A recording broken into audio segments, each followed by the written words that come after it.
This is Contain Strong Language, a straightforward podcast about work and why it matters. No jargon, no buzzwords, just real conversations about what we do and why we do it. I'm Annabelle. Let's get into it. Yeah, so we have Ritchie Nkana, author, personal trainer, former banker turned coach. Thanks for coming on, Ritchie. Thank you very much, Annabelle, for having me. Yeah, of course. So when we spoke earlier in the summer, we talked about quite a lot in quite a short time. We discussed like finance, fitness, personal growth, entrepreneurship. So you do like so many different things. Tell me how what you do now and how did you get here? Yeah, that's a very good question. I think it's all interrelated. Yeah, I do quite a bit, but for the most part, it's everything I talk about, everything I teach these days is pretty much my mess, which changed to my message. As you indicated, I come from a banking background. I thought I was a career person. If you'd asked me or spoken to me like 10, 15, 20 years ago, talking about being a coach, I would have said no chance.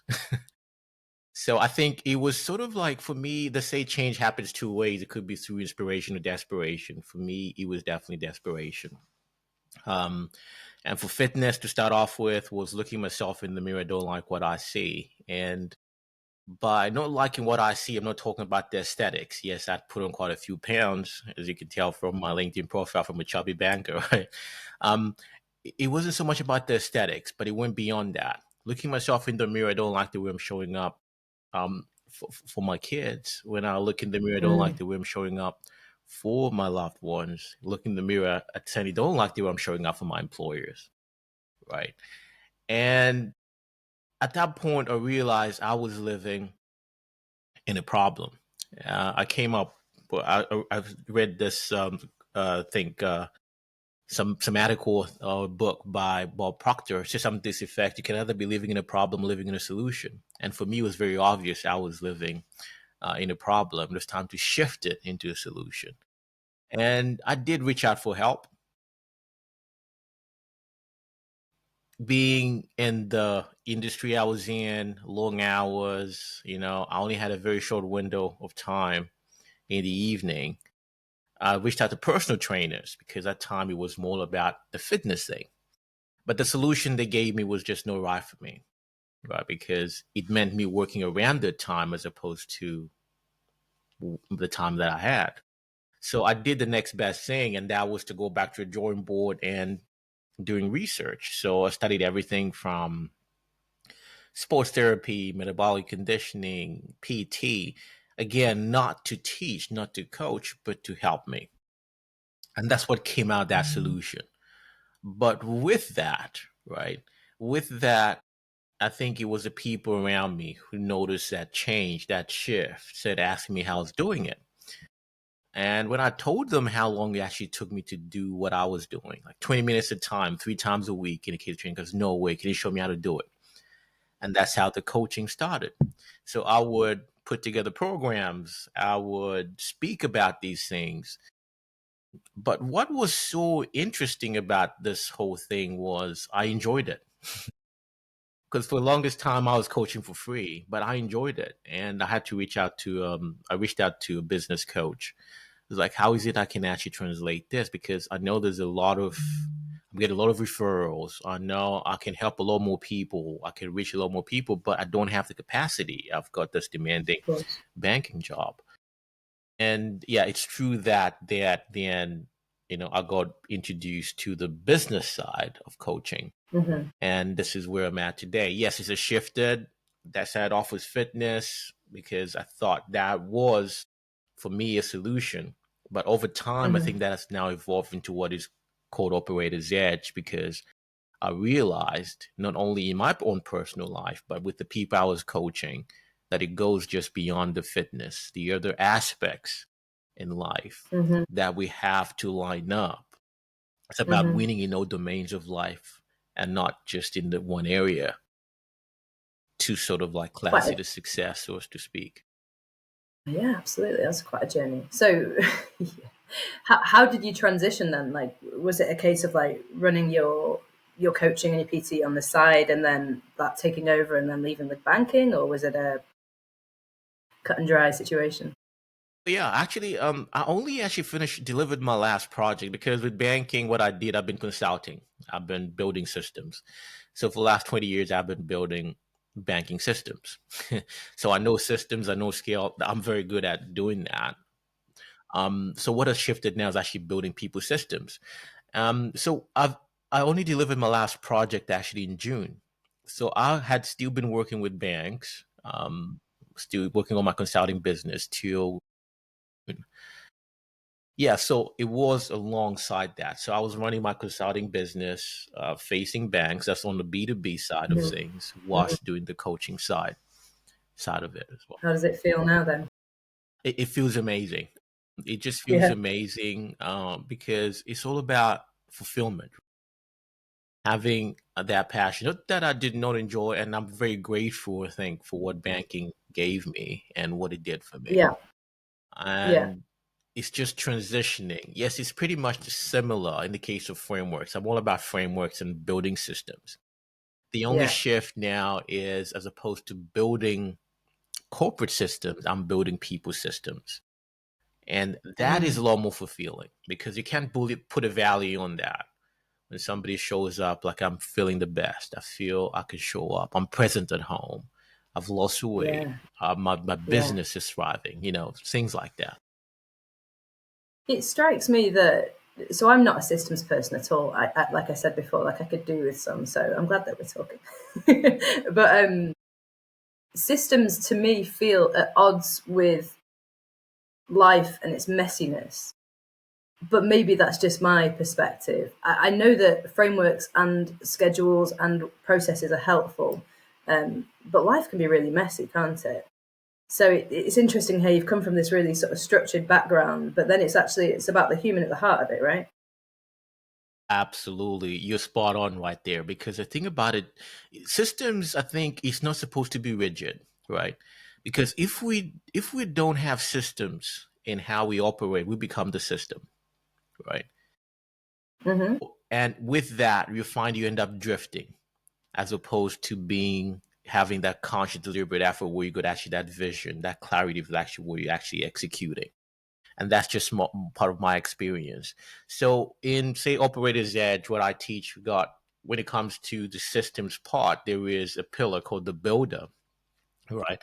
And what we use there is a DARE framework. So I'll just sort of like break it down to tell you how that can actually be refined, so it's actually not rigid.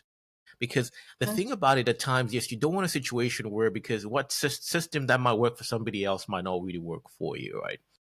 So how is it you can actually tailor it to be your own system? So we use a framework called DARE. So DARE is all about designing. So you design your day, design your week, your month, your year, your quarter, right? You just don't drift. You have to be pretty much right. Like have that conscious, deliberate effort. This is actually what I'm going to do, and you design it. So it's like in the case of designing, you just don't go start building. You have to have that clarity of exactly what is it you're building, right? And the A in DARE is all about alignment. Is it aligned with your purpose? Right. Whatever systems you're actually creating, are they aligned, right, with your purpose? With that is could be automation, right?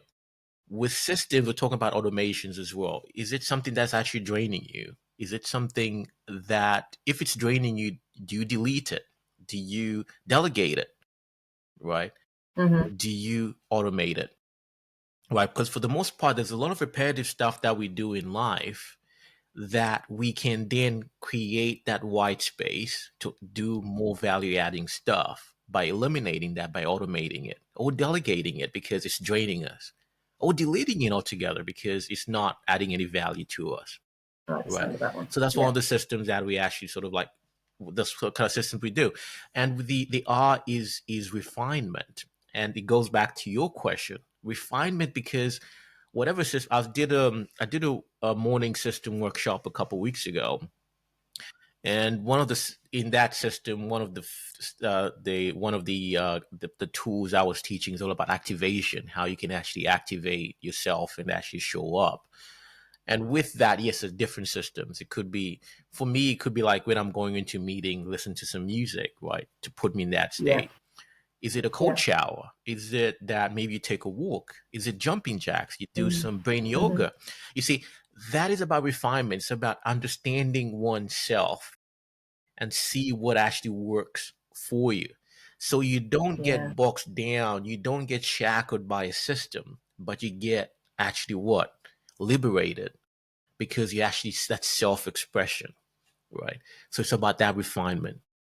Right. Then the Mm. E in the systems in the case of build is all about execution, because you can have the best systems in the world. If you don't execute, nothing actually happens. Yes. Yeah. So you're totally right. So I think to your question, yes, it's all about, yes, of systems, the frameworks, but you also Hmm. have to be able to be flexible to adapt them to oneself and find what actually works for you. Yeah. Yeah, I think it's interesting. Again, like what I've been doing recently, I've been trying lots of different things, and for me, I learn through doing, and I need space to be creative. And because I'm someone who can overthink and get in my head and over ruminate, actually, that like when you talk about the execution part, I can be executing in my head all day long. But how do you then tie in that sort of playfulness, then that trying things out within a framework? Yeah, there's two parts to it. There's that in the case of, yes, in the case of refinement, because then you understand Hmm. oneself. But the key Yeah. in, say, the operator's edge, the second pillar is we call the architect. Architects, what happens is they actually almost like complete a skyscraper before they actually even lay a single brick or Yeah. foundation, right? That clarity of that vision. So I think with that is, once you're clear on the path you are actually going. It's like you're driving to Hmm. Manchester or you're Birmingham, right? You're going to Manchester, you Birmingham, you got that vision, this is where you're going to land. You find on the M40 a road that's been shut. It doesn't mean that you turn back. It's just about finding a different way to go there, because that is the end goal. Mm. You don't worry too much about the jump in between. It's about where you're going to land. So the playfulness, that's where it comes in. So long as you go clarity Yeah. of that vision, this is where I want to land. And at times with that, it just gives you that flexibility. Okay, this is where I want to go, but maybe this does not work. Okay, I'll eliminate this. I'm going to go this way. It could be at Mm. times what we might you refer to as failures, but those are not supposed to shackle us down, but pretty much almost like Hmm. an academy. From what this has not worked, I'll just invest this into the future. Is it Yeah. yeah, the guy who what's his name, who talked about Edison, who's talking about how about 10,000 failures in light bulb, because Yeah. yeah, Yeah. it's not 10,000 failures, it just did not find, it's just 10,000 words that did not work. Yeah. 100%. I love that reframe. I think, I'd be curious to learn more about how you get clarity for people then. So, like, I mean, obviously, dependent on the person and the context, sometimes clarity is the hardest thing to get, right? But I understand that feels like the starting point for the work that you do. Is that right? Absolutely. Clarity is, that's the reason it's the second pillar, like in Operator's Edge itself. And with that, I use the CAST framework. You can tell I love frameworks, right? So yeah, as I said, in the case of architects, you need to have that clear Yeah. vision, right? Yeah. You sort Yeah. of like you don't just that building. You can actually see the full picture of that building Mm-hmm. before it even actually comes to being, right? Mm-hmm. And that's the way it's supposed to be in how we create stuff. So with that, I use the CAST framework. So CAST, the first C, the C is all about clarity. Yes, you're right. Am I clear on this? This is where I want to be. This is what I want to build. Mm-hmm. Then with Mm-hmm. that, you go with intention. Then the A is about alignment. I think that is key. I was working with one client of mine, very successful on paper. When you look at her CV, you look at what she's done, you go like, great success everywhere, but she was not Yeah. fulfilled. And it came to light when we go back deeper that it wasn't so much about what she's actually achieved on paper, but she was focused on the goals, or those achievements were very extrinsically motivated. And it came to light that it was actually the father's ideas that she was trying to get to, right? And she feels she was actually not fulfilled because she was not going after it was not aligned with her purpose. Yeah. It was Yeah. aligned Yeah. with her father's. And the sad bit about that, her father had been gone 10 years, but she was still stuck in that kind of loop. Yeah. So are we aligned? So yeah, so in the case of when it comes to clarity and having that vision, I think it's key is that is it aligned with our purpose? Because if it's not aligned with our purpose, you will find that we will never just be fulfilled. It's almost like we're putting in that hustle, but we just never get there, right? It's unfortunate, isn't it? Because most of us are taught like to do these things. Like this is the way that you live a life, and this is how you build a career, and these are the steps that you take. And then obviously, like we're like, okay, right, great, I'm successful on paper, but actually, I feel like shit. Exactly. Yeah. And which brings me Okay. and that's exactly it. Because guess what? It's those stories, and which is the S in the Mm, cast, right? It's the stories. What stories are we holding on to?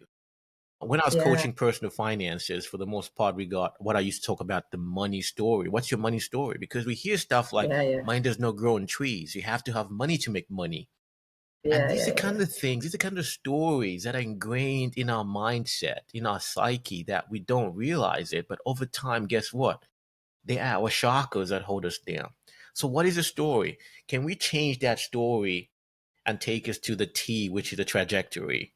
Trajectory, and that's where you want to land, and rewrite that story, right? So, yes, Mm-hmm. so you're right. So, vision and having that clarity of vision and where we want to go is Mm, very, very key. And yes, that is actually one of the key work I do with my clients in ensuring that we are clear on that vision, because you cannot build if you're not clear on that vision. You cannot build, right, your story is actually holding you down. You cannot build if there's no alignment with your purpose. So all those things have to line up. yeah, I think it's interesting you talk about the stories that people tell themselves because I think it also obviously relates to all parts of life. I was chatting to someone yesterday and she was like, you know what? I always thought I was an introvert. It turns out I was just hanging out with the wrong people. And I was like, nodding vigorously because like it's the same. And so I suppose like you can spend your life like building the wrong career or being in the wrong sort of circles.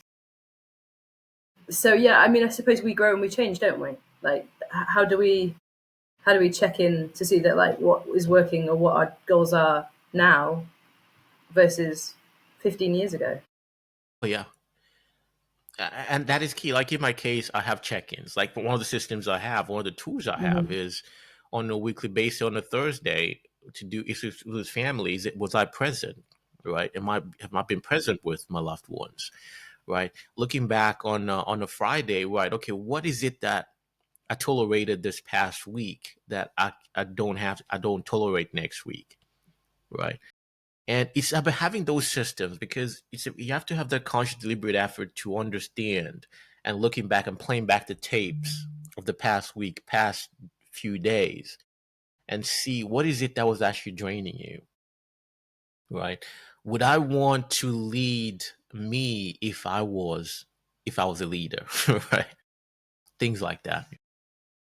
What's your view? So yeah, no, I love that. And for me, I really identify deeply, like with the work that I do. Like I live to work. I love working. And I was thinking about this the past few days because I'm really busy. My schedule is really crammed, but I love it. Like there's a few things I could perhaps outsource, delegate, like you were talking about, delete. But for the most part, like it gives me energy. But that does come at a cost because I always want to work. Like I always want to learn. Like I can be doing the dishes and wanting to listen to some like thing about webinars or some other marketing thing. 'Cause it's all about psychology and people, right? At the end of the day. But actually, like you do have to turn that off sometimes. And so I think if you define meaning through the work that you do, you have to be really careful about the moment that you're in. So I'm interested to hear you talk about that. Yeah, absolutely. I think we all at times in different seasons, right? Because like Mm, in my case, what I teach now is operators, how you can operate without actually burning out. How is it that you can actually upgrade the operator behind it all? Because for the yeah. most part, we might find ourselves almost like drifting or just going and buried in work.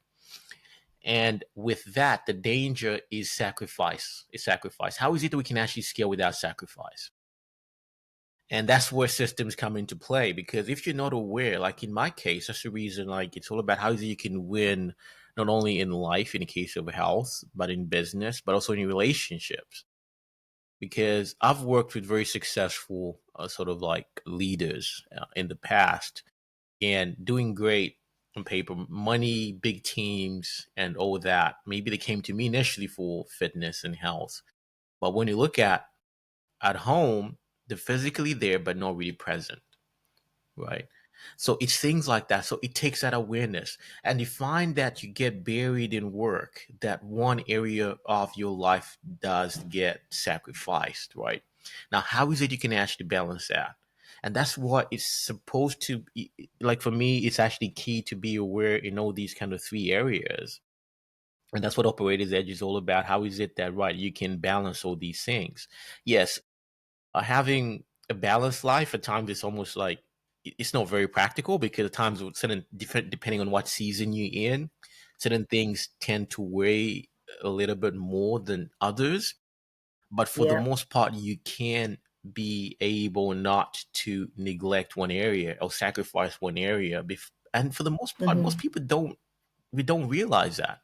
Like in my case, it was not that I decided I'm going to sacrifice this bit and concentrate on this. It's just something that you find without us knowing it. We Mm. conform. It becomes pretty much almost like a lifestyle. And before we know it, we're losing the things that actually matter the most to us. So that's the Mm. reason why it's actually key to have that conscious, deliberate effort to look back, right? Okay, how am I present? Yes, my business is doing great. Yes, how is my health? But how are my relationships as well? Not only just at home, but in business. How is it we can win in each and every one of these domains?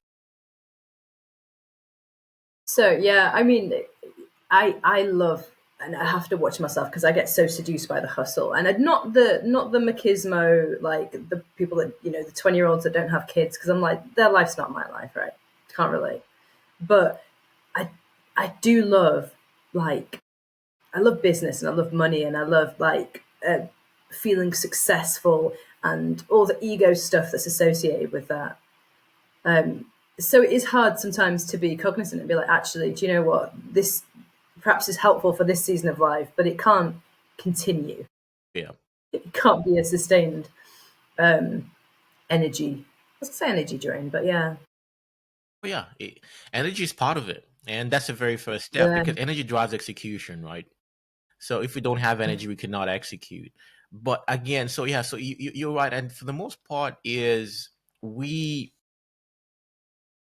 we all want to be successful as far as in the case of business, right?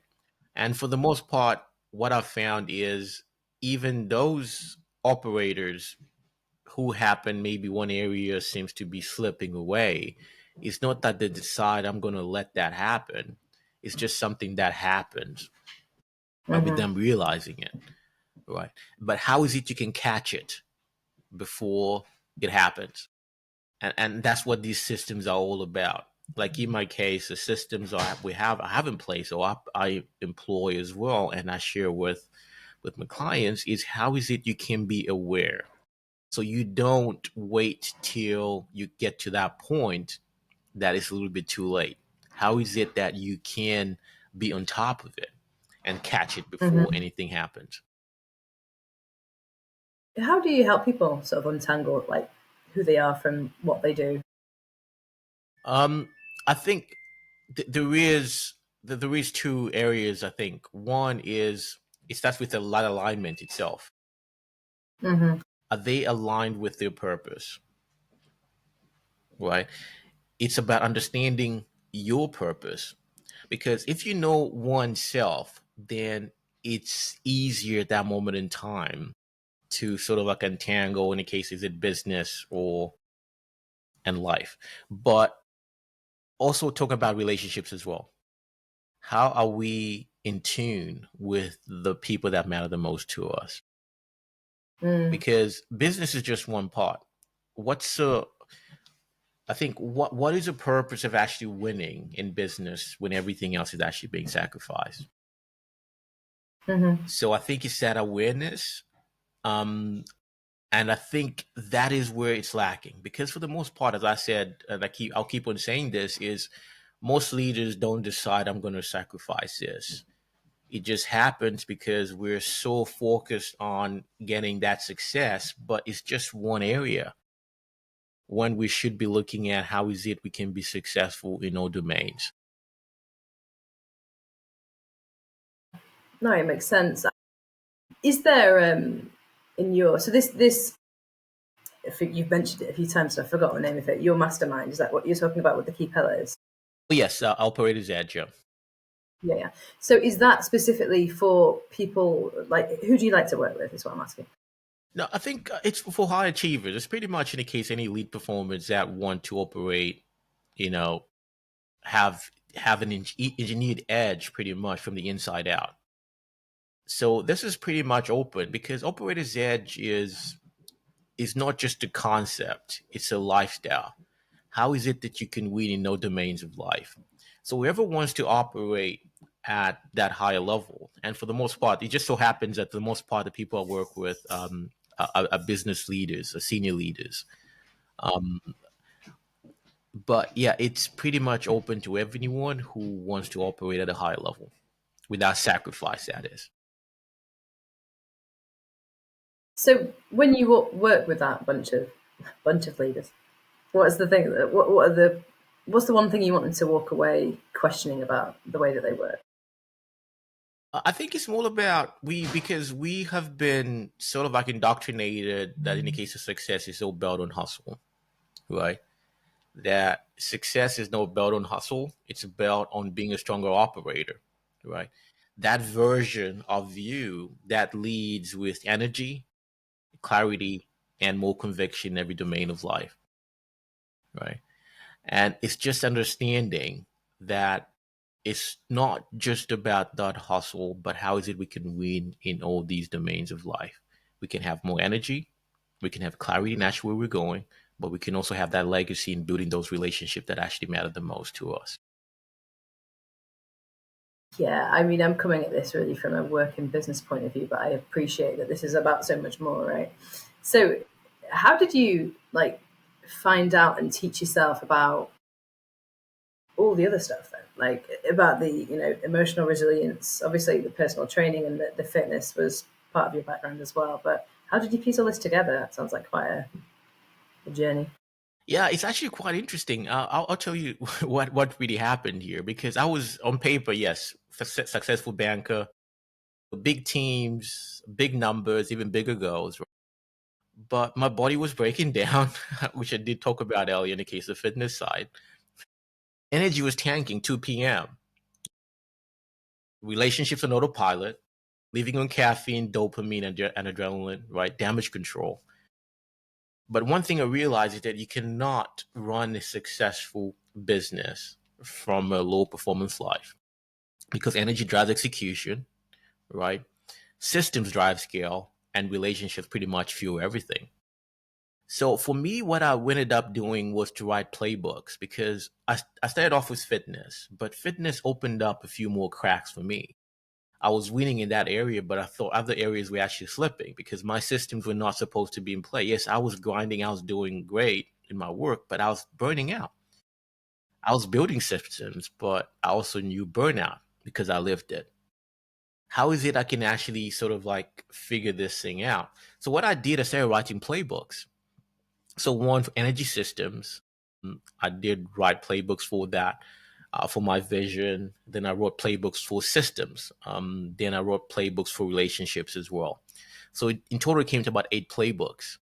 So these were almost like my Bible, so to speak, in a case of like very concise. I can just pick it up. And again, when I have a system, I look at it, right? Okay, this week, where was I slipping? Which area was I slipping? Say, is it systems? Is it my energy? I pick up that and revisit that, right? Right. How is it I can actually Mm-hmm. level up next week? So what was so interesting was these are my own personal playbooks. But when I started coaching fitness, I was coaching these high level leaders. And I remember it would be so interesting because some would go like, right, okay, when I got to know them, yes, they came to me for fitness, but I found they were doing great. on paper, but I found that the systems were not that great because they were burning out. They came to me for fitness because they were burning out. So it means the systems were not actually supposed to be where they're supposed to be. They were physically at home, but not really present. Relationships at home, even at work, were not that great. So I was like, right, okay. So as you get to know them, you can actually sort of open up a little bit. It's like, oh, have you thought about writing playbooks? I've written playbooks, and this is how they actually helped me. Because like, oh, Richie, that is so interesting. Can you share your playbooks with me? At first, I was not comfortable doing that because those were my own personal playbooks. They're not supposed to be shared, right? But when I go to think about it, it's like, actually, these are frameworks. Yes, they were initially tailored to me, but somebody can actually pick these up and actually sort of like utilize them. So I shared them. One client came back to me and goes, Richie, these are so good. Can you expand on this? So what I did, then I did some looms trainings on the back end of it. And that's what came out of as Operator's Edge, because I realized that it wasn't just me who was struggling with those kind of areas.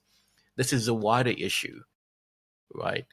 And yeah, so that's how it is. So yeah, that's how it all came to being. And it started off with those playbooks, and now it's expanded into what it is today. So how, because I'm a details person, like how did you put the playbooks together? Were you like, right, okay, I know that I like these three gurus in the self-development space, and I know that I listen to so and so on relationships, and I have these YouTube videos. Like, were you like, okay, here's a problem I want to solve, document? How did you make the playbook? No, actually, it's very personal. It's personal experiences because, as I said, for the most part, this is like my masthead to my message, right?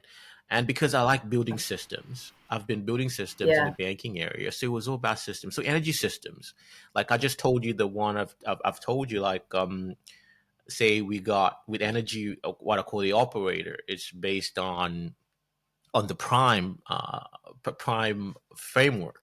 With that, I wrote playbook based on that. How is it you can actually activate you'll say your energy systems? Like the workshop I did a couple weeks ago on the morning system is just one of those systems in the operator framework. How is it you can actually show up on that particular day? So it was just based on maybe experience and some of what has actually worked for me and what has actually worked for clients, and put it into this condensed kind of playbooks. cool. Yeah, it's so interesting, isn't it? Whenever I write something, like, or even just have like a conversation like this, sometimes it's in articulating it. Though often I think in actually physically writing it down, not typing, that you can answer your own questions. Like, it's actually surprising how much wisdom we already have. Absolutely. Absolutely, and you're right. I love writing. I write a lot. And Mm. that's my first book was actually was based on that. Again, it was based on the principles of how interrelationship with fitness and personal finances, because that's something I had to work on as well. So for the most part, a lot of this stuff I write, it's not just for other people to consume. I actually write it for myself. And that's why at times I have to explain that, because, and when you write at times, it's almost like ingrains it even further. It's almost like talking Yeah. back to yourself. Have you heard of, and I say this having read like two chapters of it, but The Artist's Way? No, I haven't seen it. I'm immediately blanking on the author's name. Yeah, so this woman's like a well-known artist, but she wrote The Artist's Way, and it's not just for like artists; it's for any creative or someone who's on a personal development journey. And she talks about she has systems, I guess, and there's two things that I took from it. There's more processes in the book, but not read it. But the first two is the morning pages, and she's like, before you do anything, like before you talk, before you've even let like any of that chatter go on, you sit down and you just like brain dump what is out in your brain and get it out before you check social media, talk to anyone.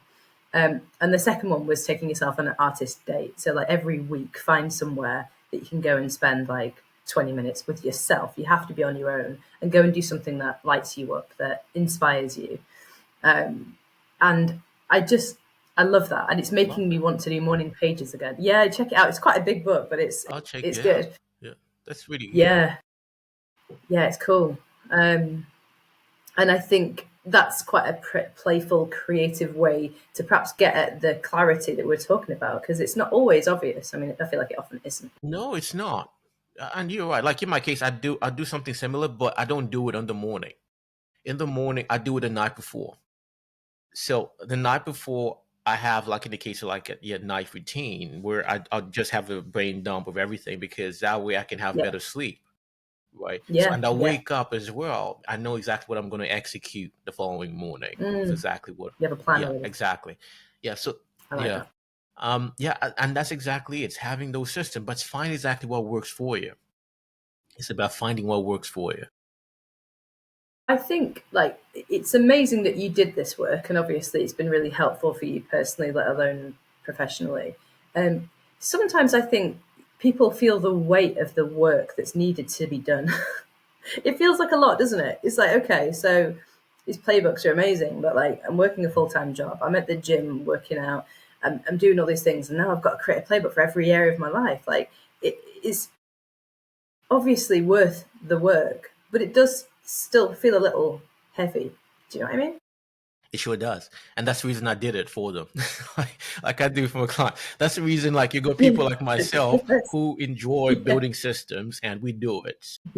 And the thing about it is, yeah, you don't have to recreate the wheel.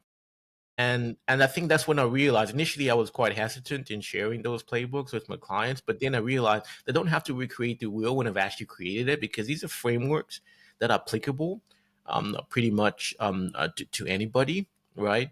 Uh-huh. So, and it's all about understanding that frame. I was talking to somebody about this, in the case of, about being a coach, in the case hiring a coach, and I'm paying a coach, because I've hired coaches, I've paid coaches and stuff for pretty much a whole bunch of stuff. And I was trying to explain that, what, at times a coach is not that so much that they bring anything novel. Yes, you can create, you can actually go about and do it. But what it does, I liken it to a bunch of keys, right? We in life we all handed a bunch of keys, right? And you've got that door which leads to new horizons you want to go to, right? And it can be quite fidgety. You looking for that key to open that door so you can find those horizons. What a coach does is point to that right key. So it's bring about those efficiencies, so you don't have to keep on searching for that key. Right. So I think it's the Mm, same thing. So like with this, I would say, yeah, of the systems, like say these playbooks, at times you don't need to recreate it. Is it a course yeah. you need to pick up? A book. Somebody has spent Hmm. 10 years, like my book, most of the stuff is maybe 10 years of experience in there. Somebody can ingest it in a day, 2 days, right? So you can pretty much compress somebody's 10 years of struggle, trial and error, and you can compress it into Hmm. days. That is the beauty of the life, the world we're in right now, the digital world. Listening to this podcast right now, somebody can take it in minutes, as Hmm. opposed to spending years and years trying to research and find something that actually works. Yeah, I absolutely. I think that there's. I always think about that when my kids ask me like a question about history, and I'm like, I would have been absolutely useless 50 years ago. Like, I mean, geez, I'd have had to pull out an encyclopedia, which I guess is what people did. But I'm like, oh. um, so yeah, and I do think obviously that comes with its challenges. I think like you have to have a good filter for like, is this useful to me? Is this helping me? There's a world of content out there. If I'm going on YouTube, I know the algorithm knows exactly what I Exactly. like, and some things are relevant, a lot isn't. So I think choosing your teachers and your coaches wisely is an important skill, and it's a tricky one to sometimes be discerning. Um, but yeah, yeah, we are lucky. We are fortunate. I tend to lean on the optimistic side. Um, with the access and the opportunities that are around, I think they really are abundant. So yeah, okay, cool. So I'm curious though about the energy draining, and obviously you talk about different frameworks for delegating and deleting. Is there a way to sort of design your work so that it gives you energy rather than drains it, or is it about finding the right work? Yeah. Like the very first pillar in Operator's Edge is called, the operator, right? It's based on the framework called Prime. And Prime, again, is all about energy. Operator is all about energy and health. So it's all about one, how you can actually activate the energy. Things like physiology. Physiology could be the case of movement and stuff like that. Most people know about that stuff. But what about things like recovery? I don't think maybe spoken of enough. What sort of recovery strategies have we incorporated? So, like in a case we go deep into that, Breathe Edge, what sort of like recovery ideas or tools you can actually employ? You actually recover this year, because when we recover, that's when all the good stuff happens, right? Right. Then you can talk about the inputs. Again, it's not spoken of enough. Not just in what we put in our bodies, as far as in the case of food and all that, but what we hear, what we're taking in. That filter, again, you just mentioned, right? In the case of the filter, having that filter, because there is a tool I have in the playbooks. What is it? How you can actually filter out certain things that are just noise. What is noise, and what is taking you to that next level you want to get to, right? Again, the inputs is actually key. Well, not only just in the food, you work up, you have coffee the first thing, guess what's going to happen, right? And you get to wonder why maybe 2 p.m., like I used to wonder 1 p.m., 2 p.m., I'm already sort of like drained. My energy is tanked, right? But how is it that you can now have those inputs that elevate you? Uh, as instead of going straight for the email first thing in the morning, right? What am I putting in my mind? Things like that. So the inputs. Talk about mental conditioning. Mental conditioning is another way in how we can actually elevate our energy as well. What sort of like things are we actually putting in our minds? Because if what's getting in our minds is draining, physically we're gonna get drained as well, right? And lastly, in Prime is the E, which is all about environment, because our environment is key. Could be the people that we hang around with. Yeah, we're an average of five people we spend the most time with, as somebody once said. But are the people we're spending most time with elevating us or actually draining our energy? It could be our physical environment as well, because that can also be draining.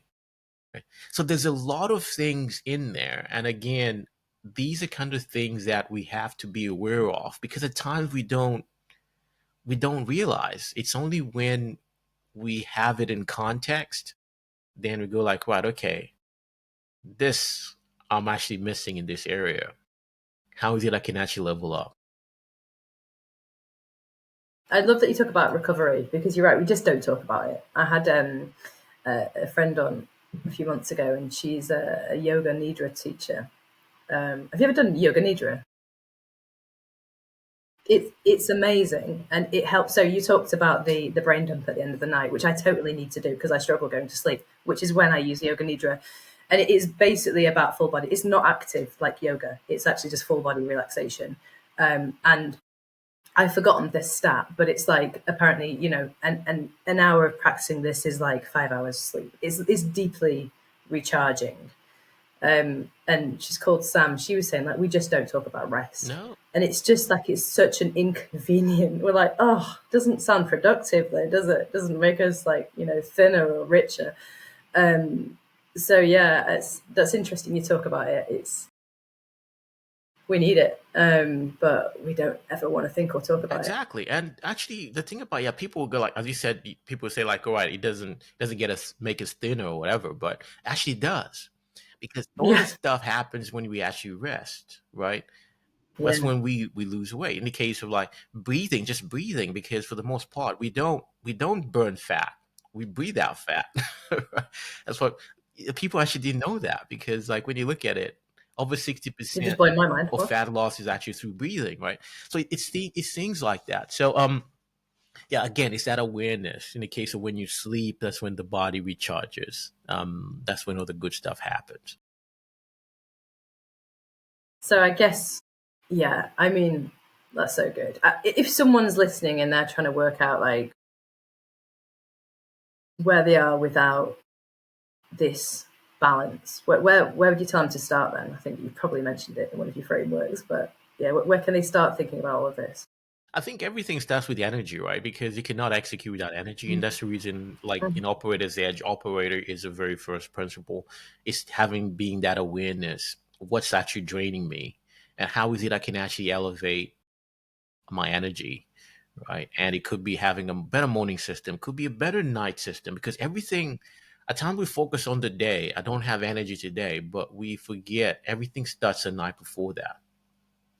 As opposed to having a morning alarm. It's all about how do you have a sleep a sleep time alarm, so as to speak. So you're going to bed at the right time because then you can wake up a little bit more recharged, right? So Yeah. it's little things like that. So energy is a starting point because energy drives execution, and you cannot execute, be it in business, whatever we might frame it, right? You can have all the motivation in the world, but if you don't have the energy, you won't execute. You can have all the ideas in the world, but if you don't have the energy, you cannot execute.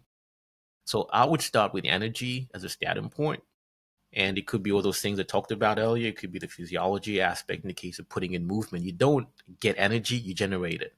So in the case of movement, because things like recovery, mental conditioning, environment, the kind of things we need to start off with.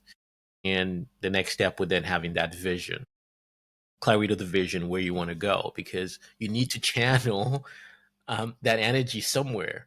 I know people who go to the gym like 7 days a week, right? And I know you might know some of those, but you don't see nothing shows, right? Right. Yes, it's not like they're not putting in the effort. They're putting in the effort, but it's just like almost like doing figure eights, right? No traction. So, Yeah, yeah. as having that vision, what is it you actually hitting? What's the target? You just don't throw dots, right? It's about throwing out a target. What is it you're actually going after? Having that vision. Then once you're clear on the vision, then obviously having the builder part of it. What is it you're having those systems in place, because systems drive scale for you to actually be able to scale sustainably without burning out, right? Then lastly, it's all about the leader as well. We've covered a lot. It's been so interesting. No, it's been great. I guess where would people find out more about what you do, Richie? I think the best place for me is I'm always active on LinkedIn. LinkedIn, I love writing, so LinkedIn happens to be my platform of choice. Love your style as well, by the way. I love your style because the thing about it, at times you have to stand out. It's not about conforming, because the thing about it, everything now be sounding the same. That can be quite boring. Oh, So it can be quite yeah, yeah. Do you refreshing. know? I appreciate that. Thank you. Do you know what? It's because for years I was working in corporate businesses and I was pretending to be something I wasn't, and it was exhausting. And as I get older, I care less, and that has been the most liberating thing. So I'm just leaning into that. So Love that. that's it for this episode of Contain Strong Language. If you liked it, subscribe to my newsletter, Big Click Energy. It's for creators and online misfits who want to sell more and attract more eyeballs. Link is in the show notes. Thanks for watching. See you next time.